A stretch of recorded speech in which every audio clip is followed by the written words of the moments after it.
Ano na guys, mayang rear evaporator housing tanggal ng cover. So mani, tanggal na ni siya guys. Lagnot dala ibot na ni guys. Lagnot to na ni Christopher De Leon mga guys. Ang pitix ka nito. Gamay may sakit mga guys, mora ni sakit niya guys. Siya ani sa iyang blower motor. Ayan sakit mga guys. Ito na yung lagnot to, dala ibot mga guys. Yan na lang. So mga guys, ang fitting sa niya guys kay tanggalo ni Christopher Choyins, ang pinaka Choyins sa Cebu Easy. Chokoy paki. Ang Choyins nga GT sa Cebu Easy. Muna ni guys, tanggal na ang rear evaporator housing.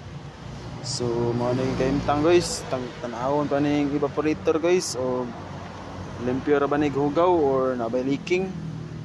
Ano guys, nabungkag na namo ang rear evaporator. So mga guys, rear mo na yung kaimtang hugaw guys tanan. Need din sa limpyuhan mga guys. So mga guys, electis na namo guys. So di lang takutob guys, di lang ta mo pakita na leaking ni siya guys. Thank you for watching mga guys.